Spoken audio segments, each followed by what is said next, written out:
Orang yang bersedekah, apa kata malaikat? Allahumma a'ti munfiqan khalafa. Siapa yang bersedekah, berilah dia ganti ya Allah. Bukan doa manusia itu ada dalam Sahih Bukhari. Malaikat yang mendoakan, siapa yang bersedekah, berilah dia ganti ya Allah. Adapun orang yang tidak bersedekah, Allah adil, Allah kirim juga malaikat. Apa kata malaikat untuk yang tidak bersedekah? Allahumma a'ti mumsikan talafa. Yang tidak bersedekah, berilah dia kebinasaan ya Allah. Jadi yang tidak sedekah hati-hati. Mungkin berawal dari mulai sendal hilang sebelah gitu, atau helm mulai hilang aja. Jangan-jangan saya yang kena karena saya tak bersedekah. Jangan sampai saya, Ustadz itu ceramah aja dia tak ada sedekah, panitia segan bawa ke sini.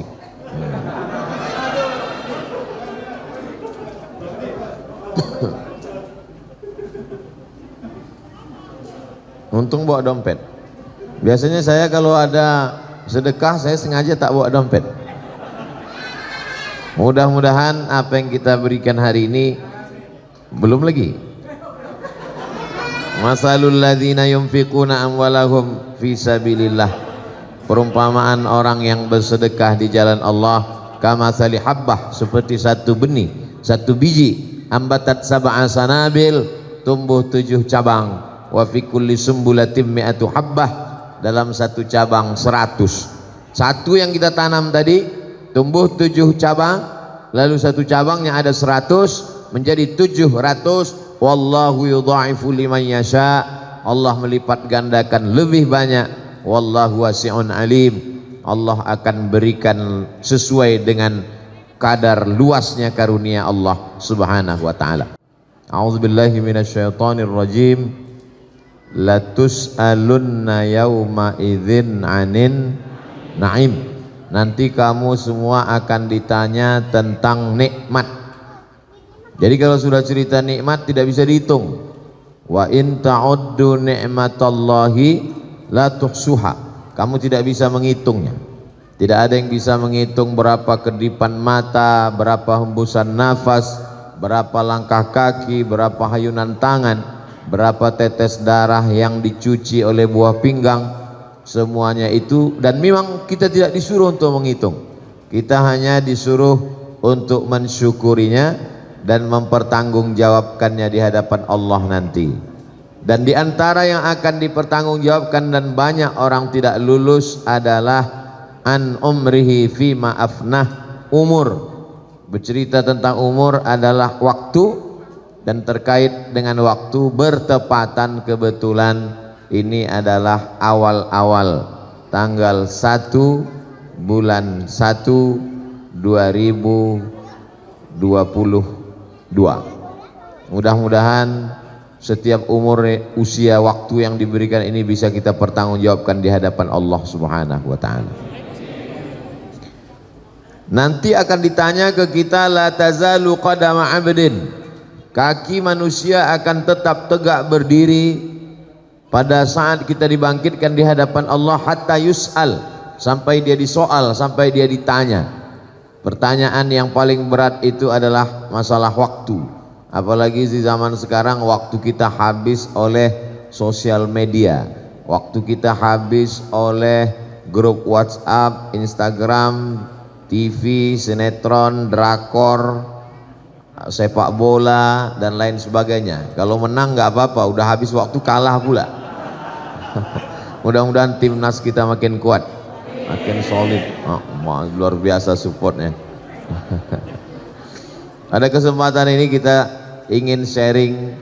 Kebetulan saya mengunjungi keluarga saya di perumahan Bapak Ibu, lalu kemudian besok subuh insyaallah di Masjid Az-Zikra Sentul. Kemudian setelah itu terakhir di Masjid Almarhum Kiai Haji Zainuddin MZ. Setelah itu saya pulang ke Pekanbaru Riau. Tadi malam live TV One untuk mengisi waktu supaya berkualitas, supaya dapat dipertanggungjawabkan di hadapan Allah. Apa yang bisa kita isi waktu ini? Pertama, kita isi dengan amal yang bersifat badan, yang bersifat fisik. Melangkahkan kaki ke masjid, badan. Sampai di masjid sholat itu juga amal badan, tegak, ruku, sujud. Lisan juga termasuk bagian badan. Tasbih subhanallah, tahmid alhamdulillah, takbir Allahu akbar. Masjidnya sudah bagus, sudah siap, sudah selesai, maka tinggal kita isi saja dengan sholat berjamaah. Tidak ada kurangnya masjid ini. AC, kipas angin lengkap semua. Kalaupun mau dicari-cari kekurangan, paling-paling pembatasnya kaca. Nah, ini pembatas kaca ini artinya orang masih bisa melihat. Jadi ditutup pakai kain. Karena kalau dilihat bapak ibu tak masalah, tapi kalau anak-anak muda dia masih melirik ke belakang. Ibu melihat kami di sini seperti melihat ikan dalam akuarium. Bapak Ibu yang dimuliakan Allah Subhanahu wa taala, tidak ada kekurangan, tinggal lagi kita datang sholat berjamaah. Adapun perempuan sholat berjamaah baik, tidak salah. Hadis yang mengatakan perempuan lebih baik sholat di rumah, lebih baik sholat di kamar, lebih baik sholat di tempat yang sempit. Hadisnya sahih, itu juga tidak salah. Kalau terjadi fitnah, maka perempuan tidak baik sholat di masjid. Tapi di perumahan ibu-ibu, bapak-bapak, keamanannya berlapis, security-nya banyak. Ustadz aja mau masuk diperiksa, apalagi maling. Nah, jadi tidak perlu khawatir. Jadi kalau sudah aman begini, silakan ibu-ibu mau sholat berjamaah, apalagi masjidnya diisi dengan pengajian-pengajian. Jangan sampai dari maghrib ke isya tidak ada pengajian. Hampa kosong, ini waktu berharga sekali, maka dibuatlah pengajian. Adapun ustadz, guru, di sekitar Parung Panjang banyak sekali para habaib, para asatiz.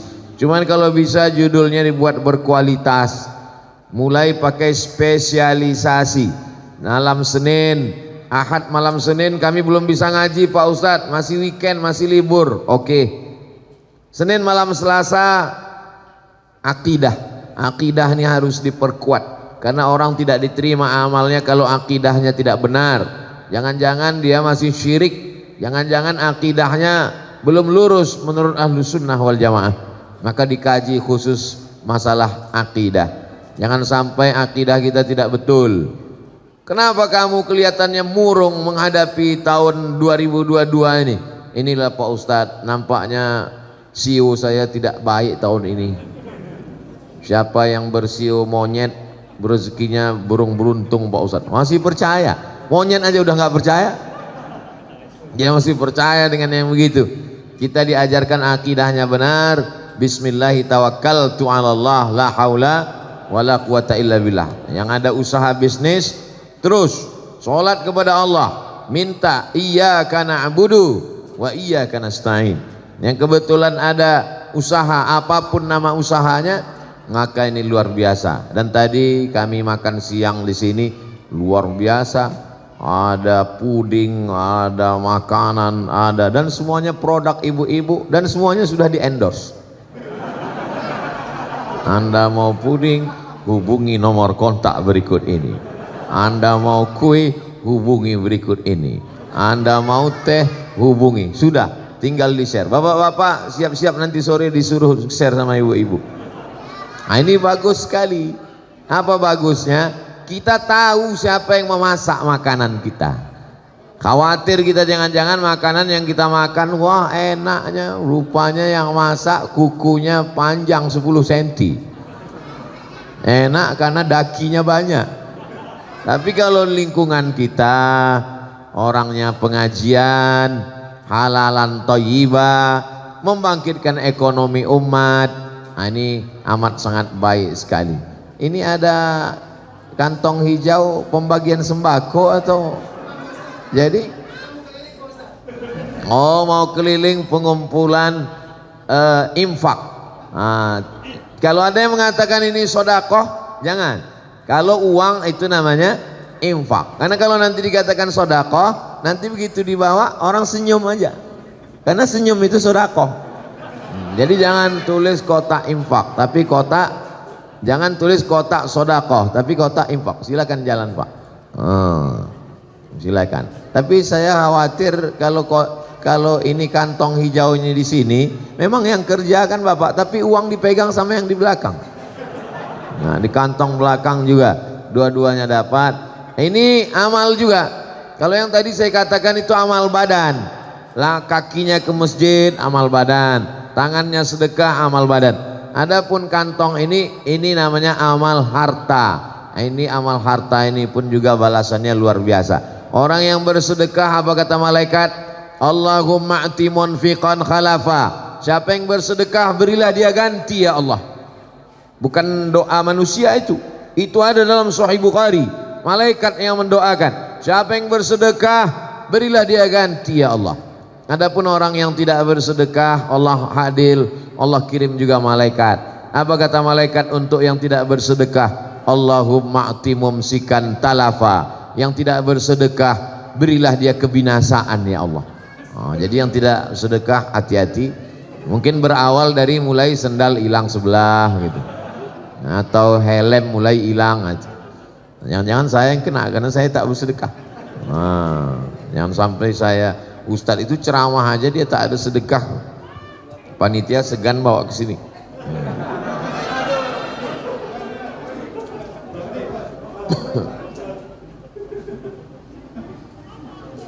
Untung bawa dompet. Biasanya saya kalau ada sedekah saya sengaja tak bawa dompet. Mudah-mudahan apa yang kita berikan hari ini belum lagi. Masalul ladzina yunfiquna amwalahum fi sabilillah. Perumpamaan orang yang bersedekah di jalan Allah, kamatsali habbah, seperti satu benih, satu biji, ambatat sab'a sanabil, tumbuh 7 cabang, wa fi kulli sumbulatin mi'atu habbah, dalam satu cabang 100. Satu yang kita tanam tadi tumbuh 7 cabang, lalu satu cabangnya ada 100 menjadi 700. Wallahu yudha'ifu liman yasha. Allah melipat gandakan lebih banyak. Wallahu wasi'un alim. Allah akan berikan sesuai dengan kadar luasnya karunia Allah Subhanahu wa taala. Saya sampaikan tausiah ini lebih kurang 30 menit sebagai pengantar dialog. Nanti ada tanya jawab. Tadi saya sudah dikasih tahu Ustadz Somad, kita mau tanya jawab. Ibu bapak tinggal tulis aja di kertas. Yang mau menyampaikan langsung pakai mikrofon boleh juga. Kalau grogi, mana tahu nanti gemetar, tulis saja di kertas. Tapi kalau bisa pertanyaannya yang kira-kira menambah ibadah sama menambah amal. Nah, jangan pertanyaannya yang tidak mempengaruhi ibadah. Contohnya bumi peta apa bulat. Nah itu tak ada. Pak Ustadz, ini ada yang saya mau tanya. Nabi Adam sama Hawa nikah, pak kuahnya siapa? Itu nggak usah lah ditanya. Tak ada hubungannya dengan ibadah. Iman tidak bertambah, kualitas ibadah juga nggak ngaruh. Jadi yang kita bahas itu kira-kira yang meragukan dalam pikiran kita. Inilah yang jadi masalah Pak Ustadz. Kami kalau Ustadz nggak ada, banyak yang mau kami tanyakan. Begitu Ustadz ada, hilang. Nah, banyak yang ngomong begitu. Itu memang udah kerja setan. SOS, standar operasional setan. Dia membuat kita lupa. Rakaat sholat pun kadang kita lupa. Nama Ustadz pun kita lupa. Siapa yang tausiah tadi? Ustadz siapa? Tapi kalau nama artis sinetron Korea ingat kita. India ingat kita. Padahal aneh-aneh namanya. Tapi Ustadz paling mudah ingat nama saya. Qul huwallahu ahad Allahus. Masya Allah. Amal mata itu melihat Quran. Quran di masjid kita ini bagus sekali, susunannya indah. Melihat dari susunannya nampaknya tak pernah dibaca. Ustadz ini suuzon. Ini Quran ini disusun bagus karena Ustadz mau datang. Sebetulnya maret ini susunannya kemarin. Jadi dari maghrib ke isya, manfaatkan satu malam memperbaiki bacaan. Ada yang mengatakan nama memperbaiki bacaan itu tajwid. Jawwada yujawwidu tajwidan, memperbaiki bacaan. Jaudah artinya kualitas. Ada yang mengatakan tahsin, hasana yuhassinu tahsinan, diambil dari kata hasan, baik. Dua-duanya baik. Tahsin baik, tajwid juga baik. Jangan kelahi gara-gara itu. Kamu gimana? Saya tahsin, kamu tajwid. Oh lebih bagus tajwid, lebih bagus tahsin. terus belum mulai dua-duanya. Nah, ini nggak bagus. Ibu-ibu tajwid tahsinnya, kalau perempuan gurunya perempuan, kalau laki-laki gurunya laki-laki. Saya termasuk yang tidak setuju kalau ibu-ibu ngaji tahsin gurunya laki-laki. Nanti ibu menyebutkan huruf menimbulkan fitnah. Mim mati ketemu dengan qaf, ming qab, fa tha wa. Nah, itu bisa menimbulkan fitnah. Namanya baik tahsin, tapi perbuatannya tak baik. Cari guru perempuan. Ustadz sendiri laki-laki, kami pengajiannya perempuan. Kita tidak ada campur laki-laki dan perempuan. Laki-laki di depan, ibu di belakang. Bapak-bapak tidak melihat ibu, karena beliau melihat ke ustadz. Ibu juga melihat bapak-bapak cuma nampak tengkuknya aja. Tapi ustadz kan melihat ibu-ibu, nggak terlalu kelihatan. Bapak ibu yang dimuliakan Allah Subhanahu wa taala, jadi kita perbaiki bacaan sholat kita. Mungkin hurufnya belum tepat, mungkin idgham, ikhfa, gunnah, qalqalah. Belilah Quran yang ada tafsirnya, ada Qurannya. Kenapa ustadz dari tadi pegang masker terus? Ini kan direkam, nanti ada haters yang komen, somat ceramah nggak pakai masker. Ini masker. Yang namanya setan di mana-mana ada, di YouTube juga ada, di IG juga ada. Jadi kalau bapak lihat nanti IG saya komennya macam-macam, itu berarti saya, bukan kata saya. Jamaah yang dimuliakan Allah Subhanahu wa taala, kalau bisa pengajian kita direkam. Siapapun nanti yang ngajar pengajian di sini direkam. Ini masjid apa musola? Masjid. Nah, saya tahu, pura-pura nanya aja. Masa ada mimbarnya nggak masjid? Ada khutbah direkam, dibuat channelnya. Apa nama masjid kita? Darul Falah. Darul artinya rumah, Falah kemenangan, rumah kemenangan. Siapa saja yang masuk ke sini kemari pasti menang. Inilah rumah yang akan dicari 2024. Caleg-caleg mau ke sini semua. Karena mereka mau menang semuanya. Hati-hati Pak RT, Pak RW, banyak nanti mereka akan datang kemari mau mencari kemenangan. Dan apalagi kalau mereka tahu saya tausiah di sini, mereka mau minta nomor saya untuk kampanye. Jamaah yang dimuliakan Allah Subhanahu wa taala, maka selalu kita dipanggil dalam azan, ayyalal falah, marilah menuju kemenangan. Pedagang yang kaya belum tentu menang, artis yang ganteng cantik belum tentu menang, ibu yang punya usaha bisnis belum tentu menang. Orang yang menang adalah orang yang mampu istiqomah sholat berjamaah. Kadang-kadang anak-anak muda ini luar biasa, lautan kan kuseberangi, bukit kan kudaki, Masjid Darul Falah kulewati. Nah, ini nggak betul. Ibu kenapa nggak ke Masjid Darul Falah? Aduh Pak Ustadz, saya mau sholat, terus tangganya banyak, tinggi ke atas, saya sudah rematik. Jamaah maklum, kenapa dia nggak ke Darul Falah? Udah tua, sakit, encok tulang. Pas ke mall ketemu, tangganya lebih banyak di mall. Iya Pak Ustadz, tapi di mall ini tangganya jalan. Selalu ada alasan. 1001 dalil kita kemukakan. Kalau orang nggak mau ibadah, dia punya 1002 dalil. Tapi kalau orang punya kemauan, segala penghalang dia akan hilangkan. Karena tujuan dia mencari kemenangan. Kemenangan itu diperoleh orang yang sholat. Orang yang tidak sholat, tetangga saya Pak Ustadz nggak sholat, rezekinya lancar, bisnisnya jalan, umurnya panjang, badannya sehat.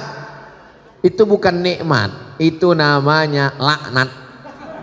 Laknat kok enak Pak Ustadz? Saya mau laknat aja lah kalau gitu. Itu namanya istidraj. Istidraj artinya azab yang tertunda. Allah sudah siapkan dia azab, tapi ditunda, diulur dulu dengan nikmat. Saumli lahum, aku ulur dia. Umurnya ku buat panjang, badannya ku buat sehat, rumahnya ku buat mewah, mobilnya ku buat mahal. Inna kaidi matin, tipu dayaku amat sangat kuat. Sebagaimana mereka menipu Allah, maka mereka pun ditipu Allah dengan kenikmatan, padahal semuanya itu adalah azab. Mudah-mudahan kita selamat dari tipu daya ini, insya Allah. Saya yakin dan percaya Bapak Ibu, tadi saya tempat nanya sama Pak RT, berapa rumah di sini Pak RT? Berisi semua rumahnya. Berisi Ustadz Somad. Berapa semuanya? 200 kakak Pak Ustadz. Nah, saya mau hitung. Oh, ini udah hadir semua. Masa segini 200 Pak Ustadz? Ini perwakilan-perwakilan. Sekarang lagi musim ngirim perwakilan. Masih syukur, saya pernah ceramah di musola, isinya 7 tahun ke bawah sama 70 ke atas. Yang satu sangat ribut, yang satu nggak bersuara sama sekali. Kalau saya tanya, bapak-bapaknya kemana? Sibuk main gaple. Ibu-ibunya mana? Arisan sama sinetron. Tinggal anak-anak yang dikirim perwakilan. Nanti pulang cerita sama orang tuanya. Tadi Ustadz bicara sama, apa katanya? Orang tua yang nggak ke masjid masuk neraka. Jamaah yang dimuliakan Allah Subhanahu wa taala, anak-anak ini tidak bisa kita suruh pergi ke masjid, pergi ngaji. Terus dia nanya, papa kok nggak ke masjid? Papa udah dewasa. Dia mesti kita bawa. Tangan ibu yang membawa anak, tangan bapak yang menenteng tangan anak, itu akan menjadi pelajaran yang luar biasa. Sejauh mata memandang dia akan terbang untuk kuliah S1, S2, S3, bisnis. Mungkin dia nyasar-nyasar hidupnya, tapi ada sampai saatnya nanti dia akan teringat, dulu ayah saya bawa tangan saya sholat maghrib ke Masjid Darul Falah. Dulu waktu itu kami 1 Januari 2022 pertama kali saya sama ayah ke masjid. Waktu itu ayah saya nggak pernah ke masjid. Dia dengar Ustadz Somad ke masjid, dia pun datang. Tapi itulah awal hidayah. Ini lebih baik daripada dunia dan seisinya. Ibu tidak ustazah, bapak tidak ustadz, profesor, doktor, bukan kiai, bukan guru agama, tapi mengajar anak Al-Fatihah. Sikit saja yang diajar Al-Fatihah, tapi Al-Fatihah itu dibaca anaknya subuh Al-Fatihah, zuhur Al-Fatihah 4 kali, asar Al-Fatihah 4 kali, maghrib Al-Fatihah 3 kali, malam isya Al-Fatihah, tahajud dia baca Al-Fatihah. Itu guru yang luar biasa. Kalau tidak bisa ngajar Al-Quran, ajarkan Al-Fatihah. Ngajar Al-Fatihah pun tak bisa, nanti khawatirnya dibacakan Al-Fatihah. Yang paling menakutkan, tidak dibacakan oleh anak-anak Al-Fatihah. Dulu orang meninggal masih dibacakan doa, dibacakan Al-Fatihah. Kita khawatir saat kita tidak mengajarkan Al-Fatihah, ketika kita mati dikirimkan lagu pop sama dangdut, baru tahu. Ceramah Ustadz mana mungkin terjadi, sudah terjadi sekarang. Kita tonton di televisi, orang meninggal dikirim lagu. Nauzubillah. Ini zaman dulu sesuatu yang aneh, sesuatu yang diragukan untuk dilakukan orang, tapi dilakukan orang zaman ini. Apalagi ini dekat dengan ibu kota Jabodetabek, penduduknya 10 juta orang, dengan tingkat kerumitan dan tingkat luar biasa. Di sana banyak ulama, banyak kajian, juga banyak perbuatan maksiat tersedia. Kalau tidak kuat kita imbangi ini, maka kita akan hanyut dengan air deras yang luar biasa. Apalagi dekat sungai kan, di depan the river, ini sungai ini. Dulu empang ini Pak Ustadz, sekarang jadi river, sungai. Ini semua menjadi ujian bagi kita. Tapi indahnya hidup itu kalau ada ujian. Ujiannya berat S1, ujiannya agak berat S2, sangat berat S3. Saya nggak mau yang berat Pak Ustadz, TK. Jadi kualitas hidup itu selalu ada. Ini setelah Covid ini banyak sekali penderitaan Pak Ustadz. Bisnis saya macet Pak Ustadz, akhirnya kami online ini pun ternyata Covid menyerang online juga Pak Ustadz. Kita masih ada tempat bergantung. Inna salati wa nusuki wa mahyaya wa mamati lillah. Adukan kepada Allah, jangan adukan ke teman. Kita adukan ke teman, dijadikannya bahan update status dia. Di fotonya kita, di update-nya, temanku sedang susah, tolong kirim Al-Fatihah. Jamaah yang dimuliakan Allah Subhanahu wa taala, pada kesempatan yang baik bertemu dengan orang baik, berada di tempat yang baik. Mari kita tingkatkan kualitas. Man kana yaumuhu khairum min amsihi, siapa yang hari ini lebih baik daripada hari kemarin, fahuwa rabih, itu orang beruntung. Man kana yaumuhu mithla amsihi, siapa yang hari ini sama saja seperti hari kemarin, fahuwa khasir, dia rugi. Kalau kemarin baik, hari ini baik, masih rugi. Man kana yaumuhu syarrun min amsihi, siapa yang hari ini lebih jelek daripada hari kemarin. Tahun yang lalu alhamdulillah Pak Ustadz, suami saya sholatnya 5 waktu. Sekarang Idul Fitri sama Idul Adha itu pun cuma mau ngambil daging kurban. Nauzubillah. Man kana yaumuhu syarrun min amsihi, siapa yang hari ini lebih jelek daripada hari kemarin, fa huwa mal'un, dia dilaknat oleh Allah Subhanahu wa taala. Laknat artinya ba'idun 'anir rahmah, jauh dari rahmat Allah Subhanahu wa taala. Di antara ibu-ibu mesti ada watawasau bil haq, watawasau bisab, saling nasihat menasehati. Antara yang jilbab pendek dengan yang jilbab panjang saling menasehati, jangan kelahi. Karena kalau yang jilbab pendek ngejek jilbab panjang, yang jilbab panjang ngejek yang jilbab pendek, yang ketawa yang nggak pakai celana. Saling menasehati, watawasau bil haq, watawasau bisab. Ibu-ibu mesti buat pengajian khusus habis asar hari Jumat. Kenapa pilih habis asar? Waktunya kosong luang. Kalau habis maghrib mungkin suaminya baru pulang. Kalau habis subuh mungkin mau masak sarapan kerja, anak mau pergi sekolah. Dibuat habis asar hari Jumat, waktu mustajab berdoa untuk pengajian di masjid tentang tata cara berwudu, tentang tata cara membasuh baju suami. Jangan sampai masuk di dalam mesin cuci baju koko suaminya, kain sarungnya, mukenanya, tapi di situ ada juga celana anaknya yang habis kena air kencing najis. Mohon maaf, hanya tinggal dimasukkan, lalu disiram air, lalu dihidupkan mesin cuci, setelah itu langsung dijemur, tidak dibilas, tidak dicuci dengan air yang suci mensucikan. Najis, sarungnya dipakai sholat, tidak diterima karena bernajis. Baju kokonya dipakai ke masjid, tidak diterima. Tadi kamu cuci ini, iya, tidak dibilas, enggak. Kenapa enggak dibilas? Ya tertulis di situ, sekali kucek tanpa bilas. Kita korban iklan, padahal ini adalah mesti dicuci dengan air yang mensucikan, disiram. Nah, ini nampaknya sepele, tapi bagi seorang perempuan dia mesti tahu. Saya nggak nyuci sendiri Pak Ustadz, saya punya pembantu.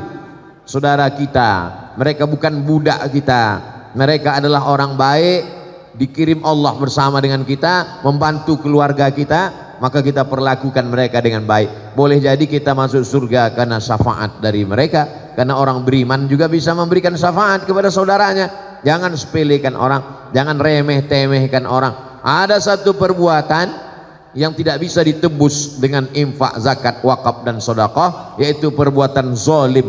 Ittaquz zulma, jangan zalim, jangan aniaya orang. Supirmu, drivermu, securitymu, babysittermu, tukang masakmu, tukang setrikamu, pembantumu, mereka akan menuntut di hadapan Allah Subhanahu wa taala. Ada orang yang sholatnya banyak, puasa sunatnya rajin, infak wakaf sedekahnya luar biasa, tapi ternyata zalim, aniaya pada orang. Semua orang yang dia aniaya berbaris menuntutnya di hadapan Allah. Yang satu mengambil pahala sholatnya, yang satu mengambil pahala sedekahnya, yang satu mengambil pahala haji dan umrahnya, habis semuanya. Sementara orang masih panjang mengantri, diambil dosa mereka, ditimpakan kepada dia, summa turiha finnar, dimasukkan dia ke dalam neraka. Inilah orang yang masuk neraka bukan karena tidak sholat, bukan karena tidak puasa, bukan karena tidak bersedekah, tapi karena zalim dan aniaya. Makanya saya selalu kalau menyampaikan tausiah, saya takut jamaah tersinggung perasaannya. Selalu saya katakan, kalau ada kata-kata saya bertentangan dengan hati jamaah, menyinggung perasaan jamaah, maukah jamaah memaafkan saya? Mau, lebih baik minta maaf di dunia daripada minta maaf di akhirat. Karena mencari orang sulitnya luar biasa, mencari bapak ibu nanti di akhirat payah. Maka kita cari di dunia. Nabi saja minta maaf, Nabi naik ke atas mimbar. Apa kata Nabi? Man kuntu jaladtu lahu zahran fahadha zahri. Siapa yang pundaknya pernah aku cambuk, aku sakiti, silakan balas, ini pundakku. Man kuntu syatamtu lahu irdan fahadha irdi. Siapa yang pernah aku sakiti hati perasaannya, ini harga diriku, silakan balas. Siapa yang pernah aku pinjam hutang piutang, aku pakai uangnya, maka tuntutlah kepadaku. Sahabat Nabi pun meminta, Nabi membayar. Innalaka alayya thalatha darahim, kau ada utang 3 dirham ya Rasulullah. Kata Nabi, idfa' ya Fadal, wahai Fadal, tolong bayarkan. Nampaknya sepele, tapi kita akan memikul kecurangan kita pada hari kiamat. Akan kita bawa. Wa may yaghlul, siapa yang curang, tipu, bohong, dusta, minjam tidak kembali. Betapa malunya kita nanti di akhirat, ada yang memikul panci karena lupa dikembalikan, memikul rantang yang sepele-sepele. Ah, itu kan sepele Pak Ustadz, masa minjam pulpen pena pun nanti akan dipikul juga. Famay ya'mal mithqala dzarratin khairan yarah. Sebesar biji sawi, sebesar ujung rambut, kita akan dituntut di hadapan Allah Subhanahu wa taala. Tadi saya mulai jam 4, sekarang jam 4.30. Ustadz nanti menjawab pertanyaan. Saya jawab pertanyaan yang bisa saya jawab. Yang tak bisa saya jawab, saya bawa pulang ke Pekanbaru, nanti saya jawab di rumah, direkam pakai kamera, disilakan tonton di channel Ustadz Abdul Somad Official, subscribe, like, share, and comment.